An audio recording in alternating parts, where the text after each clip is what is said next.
Detuvieron a Cristian Fernando Gutiérrez, alias El Guacho. El Guacho es yerno de Nemesio Ceguera Cervantes. El Mencho es el líder del famoso cártel Jalisco Nueva Generación. Este hecho ocurrió el 19 de noviembre en California, en Estados Unidos. No se dijo en qué localidad exactamente. En 2021, el Guacho fingió, es el esposo de Leisha, de una de las hijas del Mencho, y fingió su muerte y asumió una identidad falsa para evadir a la justicia y vivir en Estados Unidos tras de que el secuestro que realizaron él y Leisha de dos marinos para tratar de forzar la liberación de la madre de Leisha, la esposa del Mencho, Rosalinda, el que terminó simplemente frustrado ese secuestro. Después él fingió su muerte, aunque había versiones de que estaría vivo, y finalmente fue detenido anteayer ahí en California. Hoy lo informó el Departamento de Justicia de la Unión Americana. Cristian Fernando Gutiérrez Ochoa es uno de los altos miembros del cártel Jalisco Nueva Generación. Hasta hace poco se creía muerto. Este criminal, conocido en el mundo del narcotráfico como El Guacho, es yerno de Nemesio Ceguera Cervantes el Mencho, líder del cártel Jalisco. Este jueves, la División Criminal del Departamento de Justicia de Estados Unidos dio a conocer que fue capturado el 19 de noviembre. La fiscal general adjunta Lisa Mónaco informó que Gutiérrez Ochoa asumió una identidad falsa para evadir la justicia y vivir una vida de lujo en Riverside, California. El Guacho es acusado de tráfico internacional de drogas y lavado de dinero. Las investigaciones indican que durante la última década dirigió la importación de toneladas de metanfetamina y cocaína a los Estados Unidos y participó en actos de violencia para ayudar a las actividades delictivas del cártel. Cristian Fernando Gutiérrez Ochoa huyó a Estados Unidos para esconderse de las autoridades tras secuestrar a dos marinos y presionar para que fuera liberada la esposa del Mencho, quien había sido arrestada por autoridades mexicanas. Fue el propio Mencho quien ayudó a su yerno a fingir su muerte al decir a sus socios que él lo asesinó por mentir. Esto lo ayudó a huir a Estados Unidos con su esposa, una de las hijas del líder del cártel Jalisco. Este criminal de 37 años comenzó a trabajar con el cártel desde 2014, coordinando de forma personal el traslado de droga, así como el lavado de dinero obtenido de manera ilícita.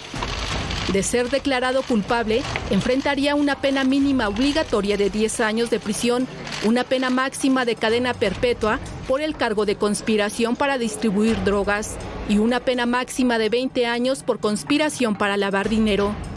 Para ADN 40, Fuerza Informativa Azteca. Bueno, muchas veces le hemos dicho aquí que el cártel, que las mafias, así las califica Leoluca Rolando, hombre que fue fiscal de allá en Italia, uno de los fiscales antimafia más importantes que ha habido, dice que todas al final las estructuras mafiosas terminan siendo familiares. Eso se reproduce perfectamente, quizás a un nivel mayor incluso que otras, en el cártel Jalisco Nueva Generación. Mira, hay una serie de personajes centrales en el cártel. Por supuesto está Nemesio Ceguera, el Mencho, pero está Rosalinda González Valencia, la esposa de Nemesio Ceguera. Está detenida ella, pero acaba de tener prácticamente su libertad. Está presa todavía por ciertos delitos, pero estará muy pronto en libertad. ¿Por qué? Porque el delito principal la declararon inocente con faltas de pruebas.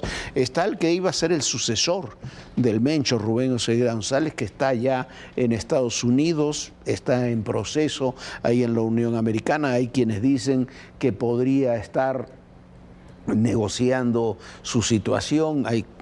No se sabe, la verdad no se sabe. Está Jessica Joana Oceguera, una de las hijas importantes, que fue detenida en la Unión Americana cuando fue a ver la primera jornada del juicio de Rubén Oceguera. Y está Leisha, que es la hija menor, tiene poco más de 20 años, que también participa en las actividades. Tanto Jessica como Leisha participan en actividades, en algunas cosas operativas, dicen las autoridades, pero sobre todo en los mecanismos de corrupción de políticos y jueces que tiene el cártel Jalisco Nueva Generación. Ellos son los hijos, Rosalinda, que ahí dice la ex esposa, no queda claro si es ex esposa o sigue siendo la esposa del Mencho. Después están los esposos y los otros hijos. Uno de los principales personajes, Juan Carlos Valencia, es hijo de Rosalinda.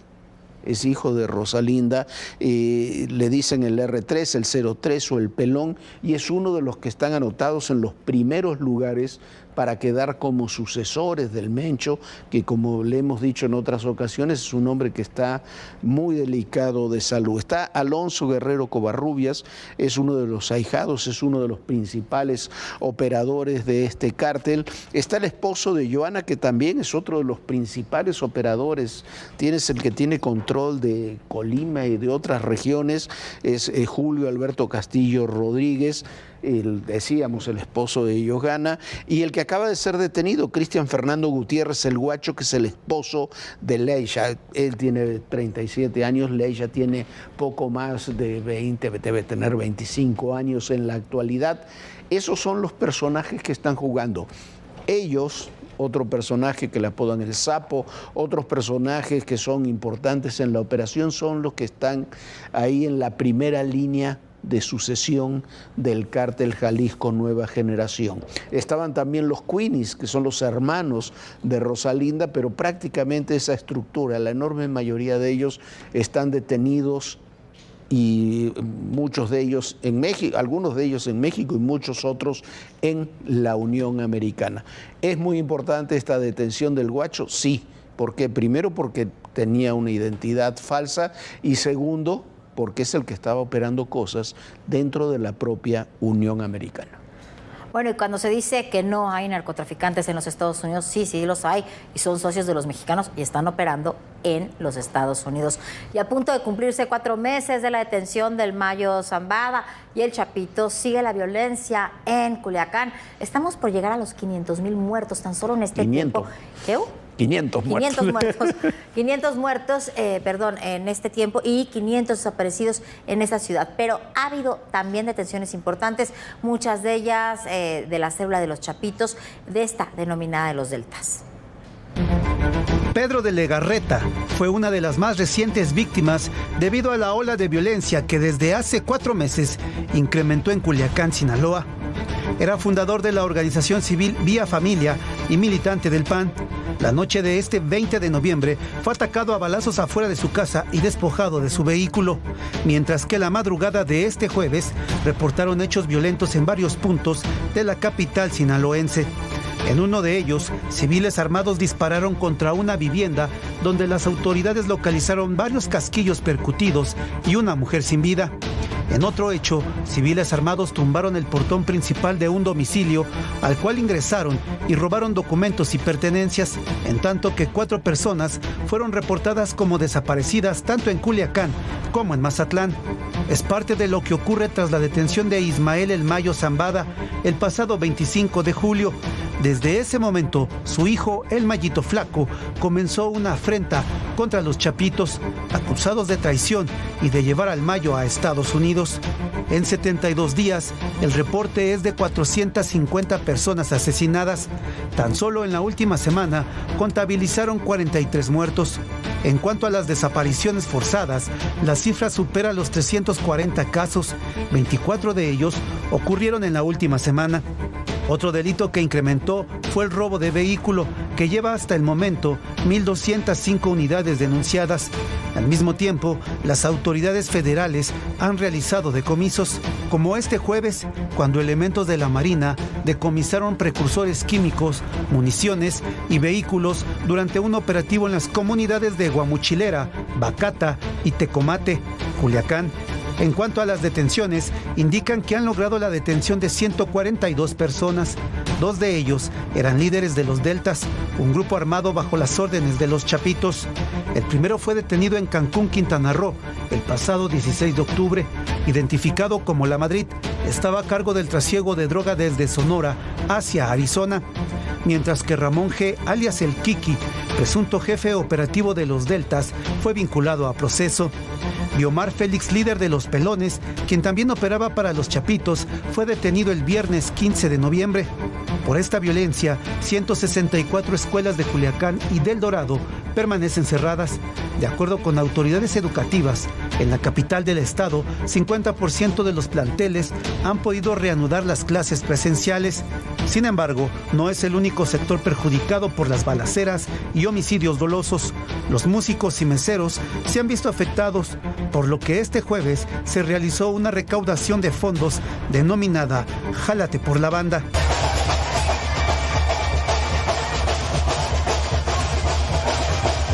...150 bandas se congregaron afuera de la catedral en el centro de Culiacán. Y por otra parte, en el Poder Judicial, quizás también como consecuencia del desorden que se vive, se toman medidas extrañas. Fue dejado en libertad provisional el contador, un sobrino de Osiel Cárdenas, el líder del cártel del Golfo, y después de los Zetas, considerado el contador uno de los más peligrosos integrantes del cártel del Noreste, líder también de la Tropa del Infierno, y que había sido detenido en 2022 con fines de extradición. La pregunta es muy obvia: ¿por qué un juez libera a un criminal de esta catadura cuando además, olvídese de que tenga procesos en México, que el Ministerio Público haya acreditado mal las cosas, pero está detenido con fines de extradición, reclamado por la justicia de Estados Unidos? ¿Por qué razón lo dejan en libertad? En febrero de 2018, José Alfredo Cárdenas Martínez, alias El Contador, fue detenido por personal de la Marina. Las autoridades lo señalaron como líder regional de una facción del Cártel del Golfo que opera en Tamaulipas. Cárdenas Martínez fue identificado como sobrino de Osiel Cárdenas Guillén, líder del Cártel del Golfo. Sin embargo, el contador fue puesto en libertad luego de que un juez calificara su detención como ilegal. En marzo de 2019 fue detenido nuevamente, ahora en San Luis Potosí. Era catalogado por las autoridades como el 8º objetivo prioritario en la lucha contra la delincuencia organizada, pero salió libre en 2020. Finalmente, el contador fue reaprendido en 2022 en una operación en conjunto con elementos del Ejército Mexicano, la Guardia Nacional y la Secretaría de Seguridad Ciudadana en la Ciudad de México.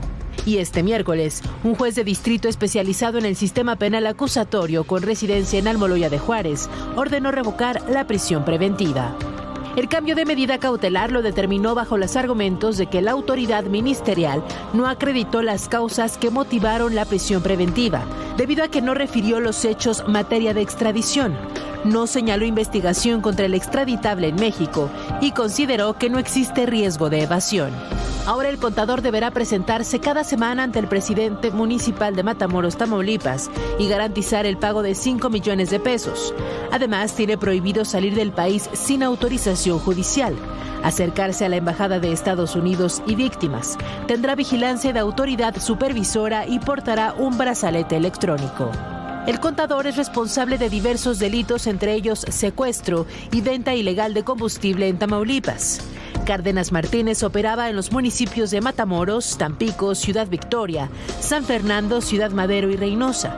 En Veracruz lo hacía en los municipios norteños de Pánuco, Naranjos, Tamiagua y Tampico el Alto. De acuerdo con el Departamento de Justicia de Estados Unidos, Cárdenas Martínez ha sido el jefe del cártel desde 2015 y se convirtió en el líder de la organización tras el arresto y posterior condena de Jorge Eduardo Costilla Sánchez, el COS. Del que somos el primer país exportador. Renunció, ¿por qué? Porque no estaba de acuerdo en la magnitud que ha tenido el narcotráfico mexicano. Las confrontaciones, las reacciones.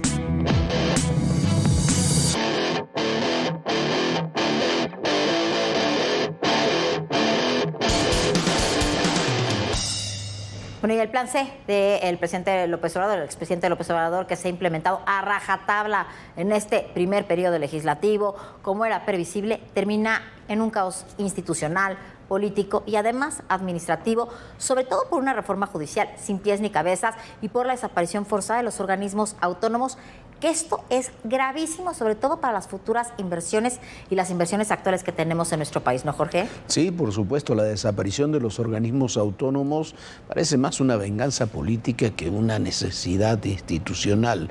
En muchos casos pone en riesgo las normas del TEMEC, por lo que tuvieron que hacerse reformas sobre las reformas y vendrán otras más para que tengamos una suerte de organismos autónomos que en realidad no tendrán autonomía porque dependerán de secretarías de Estado donde quedan incorporados. Los casos más delicados se dan en 3, los otros son más manejables, pero se dan en el Instituto de Transparencia, el de Competencia y el de Telecomunicaciones. El paquete de reformas que impulsan los gobiernos de la Cuarta Transformación, lo que en su momento se llamó el Plan C, comienza a causar estragos para su correcta aplicación. Toda la comentocracia hoy sí dice que se está poniendo en riesgo el país. La transparencia ahí tiene que estar y es una de las obligaciones sustantivas de los gobiernos. La rendición de cuentas, la transparencia y la protección de datos personales. Pero lo que ya no va a haber es 1,000 millones de pesos que se destinaban para esto. Este jueves, el Pleno de la Cámara de Diputados aprobó la reforma que extingue 7 órganos autónomos, pero admitió una reserva de Morena y aliados para crear, en sustitución de la Comisión Federal de Competencia Económica y el Instituto Federal de Telecomunicaciones, una autoridad en materia de libre competencia y concurrencia con facultades para prevenir, investigar y combatir los monopolios. Este organismo se encargaría además de regular a los participantes en los mercados de telecomunicaciones y radiodifusión. Según los legisladores de Morena, el nuevo organismo será una autoridad reglamentada por la legislación secundaria, pero que cumple cabalmente con lo establecido en el TEMEC. El primer ministro no está de acuerdo en sacar a México del tratado. Me lo comentó muy claramente y acordamos pues seguir dialogando. Ellos pues tienen también sus propias elecciones pronto, entonces también usan estos temas como parte de una campaña electoral. Me preguntó de una marca de vehículos de fabricación china que si había una planta en México. Es una marca de vehículos eléctricos y le dije, la única planta de esa marca que hay en Norteamérica está en Pasadena, California. También se aceptó una propuesta del PT para que el artículo 27 precise que en el caso del litio y del servicio público de transmisión y distribución de energía eléctrica no se otorguen concesiones a particulares. Los 7 organismos autónomos que serán absorbidos por secretarías de Estado son el Instituto Nacional de Transparencia, Acceso a la Información y Protección de Datos Personales, el INAI. Sus funciones serán integradas a una Secretaría Anticorrupción y Buen Gobierno. El Consejo Nacional de Evaluación de la Política de Desarrollo Social, el Coneval, pasará al INEGI. La Comisión Nacional para la Mejora Continua de la Educación, Mejoredu, se integrará a la Secretaría de Educación Pública. Las funciones de la Comisión Nacional de Hidrocarburos las asumirá la Secretaría de Energía. Lo mismo que con la Comisión Reguladora de Energía. El Instituto Federal de Telecomunicaciones, el IFT, y la Comisión Federal de Competencia Económica, la COFECE. El comisionado presidente del INAI, Adrián Alcalá Méndez, dijo que era un día triste para la democracia debido a que el instituto, más allá de su utilidad social, ha sido un pilar para la democracia, al permitir que las personas conozcan información pública para que a partir de ello se realice un ejercicio de rendición de cuentas. Comisionados señalaron que con esta decisión, 15,000 millones de archivos de la Plataforma Nacional de Transparencia están en riesgo. Los registros de esta plataforma equivalen a 40 veces el resguardo del Archivo General de la Nación. De acuerdo con expertos, la extinción de organismos reguladores como el IFT y la COFECE ponen en riesgo el TEMEC, al erosionar el clima de inversión y la certeza de las empresas sobre la existencia de órganos que emiten fallos basados en técnica y no en intereses particulares. Para ADN 40, Fuerza Informativa Azteca. Bueno, y nadie sabe tampoco si se podrá hacer la elección para jueces y magistrados y ministros. ¿Por qué? Porque no hay un acuerdo con el presupuesto ni con las fechas. Tampoco se ha registrado el número suficiente de aspirantes a esas posiciones. Ese es el futuro de una improvisación, de haber hecho una reforma constitucional de fondo sin pensar siquiera en cómo se podría instrumentar. También decidida más en una venganza política, en una venganza de la antigua administración, que a las exigencias reales de lo que requiere nuestro Poder Judicial. El Instituto Electoral avanza en los trabajos para realizar la elección de jueces, magistrados y ministros. Hoy sesionó para aprobar el plan integral y calendario del proceso electoral, pero al mismo tiempo busca una prórroga de 90 días para poder realizar esta elección extraordinaria. Por ello, solicitó al Congreso de la Unión pasarla de junio próximo al 31 de agosto. Sin embargo, el presidente del Senado, Gerardo Fernández Noroña, dijo que él sí ve condiciones para que se realice la elección en junio. Pues sacó la elección federal de este año, que fue importantísima, la más concurrida en la historia del país, y por lo tanto confiamos plenamente en sus talentos, sus capacidades. No es lo conveniente. No es lo conveniente, hay mucho más, genera un cúmulo de dificultades. Fernández Noroña explicó que no se puede cambiar la fecha porque se tendrían que hacer cambios constitucionales. Indicó que habrá pláticas con el INE, las cuales estarán encabezadas por los dos presidentes de las cámaras, además de Rosa Isela Rodríguez, secretaria de Gobernación, y el líder de la bancada de Morena en el Senado, Adán Augusto López.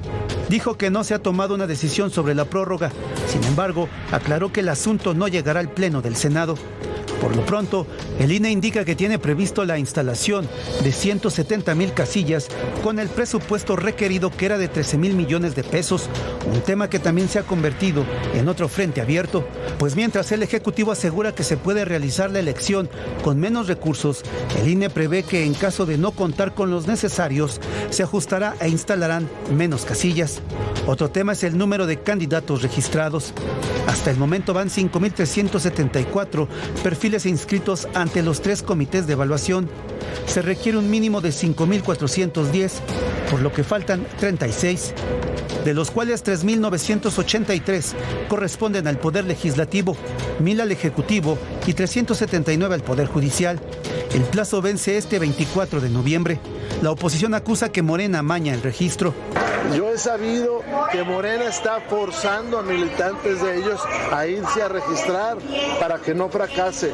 Recordemos que después viene una segunda etapa, una insaculación en donde quedarán 1,793 aspirantes que aparecerán en las boletas.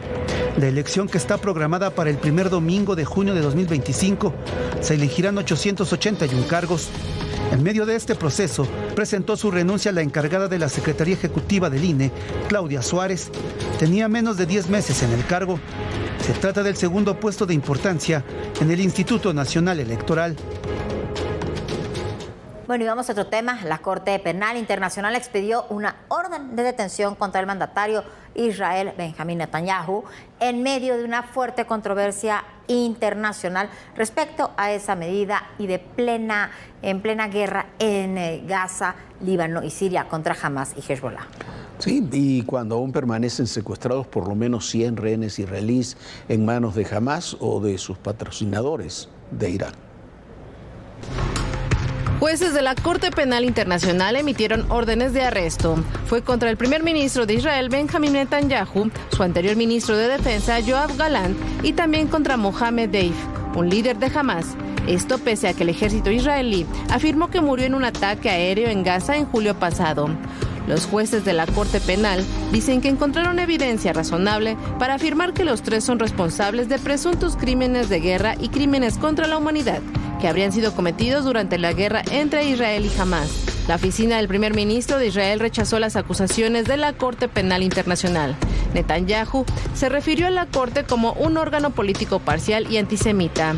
Aseguró que son señalamientos falsos y dijo que su operación militar en Gaza es una guerra justa que corresponde a los ataques cometidos por el grupo terrorista desde el 7 de octubre del 2023. Advirtió que Israel no cederá a las presiones y perseguirá a sus objetivos. El Consejo de Seguridad Nacional de Estados Unidos externó su preocupación por la solicitud de la Corte Penal. Además, calificó de precipitado el proceso que condujo a la decisión de las órdenes de detenciones. Recordemos que el grupo terrorista secuestró a 215 civiles de distintas nacionalidades, principalmente israelí. Al menos 106 de esos rehenes permanecen en Gaza. De ellos se ha confirmado que 35 están muertos y solo 6 cadáveres han sido recuperados. Actualmente quedan 49 personas vivas y secuestradas por Hamás desde ese 7 de octubre del 2023, cuando invadió territorio en la Franja de Gaza. Los familiares de estas víctimas han sostenido reuniones con el presidente Joe Biden, con el Papa Francisco y con Netanyahu. Por su parte, Hamás hizo un llamado a la Corte Penal para que se amplíe la rendición de cuentas a todos los líderes israelíes implicados. La decisión de si se ejecutan las órdenes de aprehensión contra Netanyahu y su exsecretario de Defensa dependerá de los 124 Estados miembros, donde no se encuentran ni Israel ni Estados Unidos. La Corte es parte del sistema judicial internacional desde el 2002. Está facultada para perseguir a los autores de crímenes contra la humanidad, crímenes de guerra y genocidio en el territorio de los estados que han suscrito el Estatuto de Roma por el que se fundó. Muy complicado todo lo que está pasando en esa región del mundo. Nosotros ya nos vamos. Muchísimas gracias por habernos acompañado y lo esperamos mañana muy puntual aquí a las 11 de la noche. Sueñe bonito, descanse. Bonita noche, Jorge. Muy buenas noches, Viviana. Muy buenas noches a todos ustedes. Y recuerden, el poder y en la política todo, pero absolutamente todo es personal. Gracias.